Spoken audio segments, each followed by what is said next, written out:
Hi, I'm so excited to be here today as one of the few millennials that's presenting. I'm just really excited to talk about my generation. Let's see if so this is co-authored work with Professor Florencia Torche, who's a professor of sociology here at Stanford. And I'm going to be talking about millennials' economic returns to education. Okay, so like I said, I'm a millennial, and one of my favorite things to do is read news articles about millennials. And in the popular media, we see two different narratives about millennials' economic prospects. Right, so on the one hand, millennials are the most educated generation yet. So over a third of millennials have a college degree compared to only about a quarter of baby boomers or Gen Xers. But on the other hand, we see a lot of concern over the economic prospects of the millennial generation, right? So while many millennials do have a bachelor's degree, most do not, and oftentimes these less educated millennials are left out of the narrative. And as I'm going to be talking about in this presentation, it's precisely these millennials that we need to attend to because they're the ones that are economically suffering. And overall, I think my favorite descriptions of millennials are descriptions of millennials killing certain industries because they can't afford products like diamonds that are incredibly expensive, millennials' inability to purchase homes, as was just discussed, as well as millennials' high levels of student debt, which has also just been discussed, have led to this narrative of millennials as the brokest generation. Right? So these two different pictures raises the question, which is it? Are millennials the most educated generation yet, and are they benefiting from that education? Or are they in fact the brokest generation? So our research today aims to answer that question, right? Are millennials better or worse off than prior generations? And is a college degree more or less beneficial for millennials than it was for prior generations? Our data come from the current population survey from 1975 to 2018, and this is a pretty ideal data set for just looking at American workers broadly. And to look at economic well-being, we looked at three different outcomes. So the first is unemployment. This is just whether someone was unemployed over the past year. The second was full-time work, so whether someone was employed in a stable full-time job over the past year. And then the third is just earnings. And in the corner here, I've put our generational breakdown. I think it might be slightly different from other generational breakdowns, but they're all the same size interval, which is why we picked that. And then I'm going to talk about each of these three outcomes in turn. And for each outcome, I'm going to compare between a high education group, so people with a bachelor's degree or higher, and then a low education group, so people with no more than a high school degree. And because economic outcomes vary throughout the life course, we've tracked each outcome at different ages, so from 25 to 55. But since millennials are relatively young, the oldest millennials in our sample were born in 1983, we can only look at millennials' early life course labor market outcomes, so only ages 25 and 30. And as much as I hate to do this, as a woman, I'm going to be presenting graphs for men just because of consistency. But if you have questions about how this relates, or how women compare to men here, or also like a by race comparison, I'm happy to talk about that in the Q&A. Okay, so let's look first at unemployment. What I'm going to do for each outcome is show three different graphs. This first graph looks at the high education group, so these are men with a bachelor's degree or higher. And on the y-axis, we have our proportion unemployed across different ages, and this dark black line is for millennials. Here, what we can see is that 5% of millennial men with a college degree are unemployed, and this is a full percentage point higher than any prior generation. But by age 30, this proportion declines, and employment rates for millennials are comparable to other generations, right? So we're only seeing higher unemployment for college-educated millennials early on in the life course.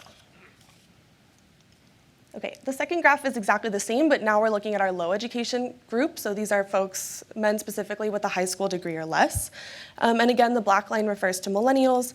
And what we can see is that similar to the high education case, millennial men with a high school degree or less have unemployment rates at age 25 higher than any other generation, right? So I think for millennials, it's around 13%, and the next highest is baby boomers, and that was 11%. So it's 2 percentage points higher. But like the high education case, by age 30, like high school educated millennials, unemployment declines, and they're pretty comparable to other generations, right? So in both cases, we're seeing high unemployment only at age 25. What this third graph tells us is the ratio of the outcome between the high educated group and the less educated group. We can see this ratio is less than 1. The more highly educated you are, the less likely you are to be unemployed. And if we look at the black line for millennials, we can see it's pretty similar to the lines for the other generations. And what this tells us is that the disparity in outcomes between the highly educated and the less educated is not more extreme for millennials than it was for prior generations, right? So a college degree has a pretty similar protective effect against unemployment for millennials as for prior generations.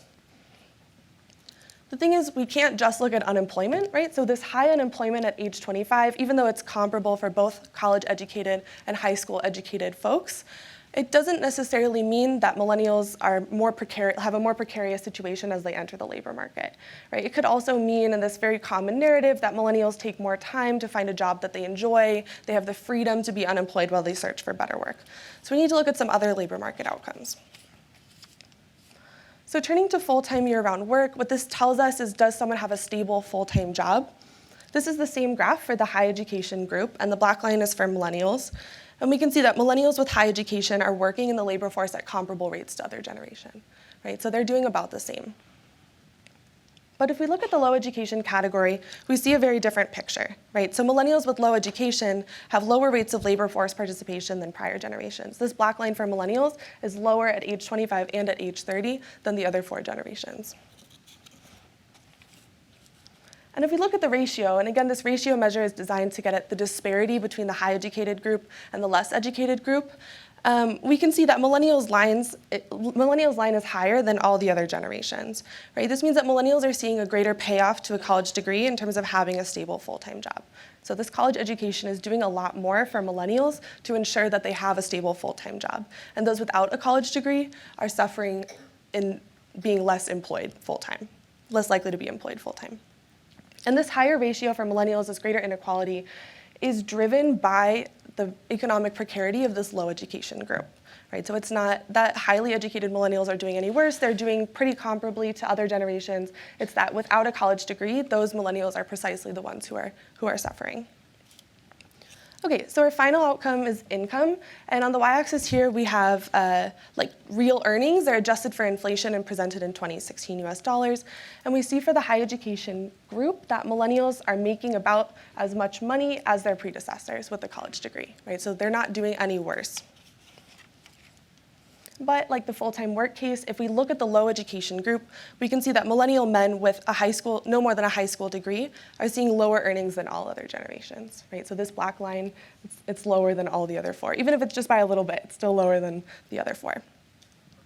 And if we look at the ratio, we see greater inequality in earnings between college and high school graduates for the millennial generation than for any other generation, right? So this is the greatest gap in earnings between individuals with high and low levels of education. And like the gap in full-time work, this gap is driven primarily by the low earnings of those with no more than a high school education, right? So it's not that having a college degree does a lot to ensure that millennials make more money. It's that not having a college degree means that millennials make a lot less. So given all of these graphs that I've just shown you, let's return to our research question. Are millennials better or worse off than prior generations? And the answer is a picture of diverging destinies, right? So highly educated millennials are doing just fine. They're doing as well as prior generations, but millennials with a high school degree or less are doing worse than ever, right? And it's really important to note that this proportion of millennials with no more than a high school education is a pretty substantial portion of millennials. So it's about a third. A third of millennials have no more than a high school degree. And like I've been talking about, among the millennial generation, we're seeing a greater divergence in economic outcomes depending on one's educational level than we've seen in any prior generation. So we're seeing rising education-based inequality. And this gap is not because millennials with a college degree are doing so well. It's because millennials with no more than a high school degree are doing quite poorly.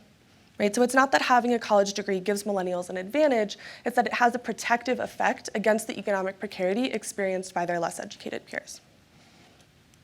And I want to conclude with 2 different points. On the one hand, it's really easy to get caught up in the uniqueness of millennials, right? We have a whole conference today devoted to millennials' outcomes, and I've been, throughout this presentation, focusing on this little black line and talking about millennials.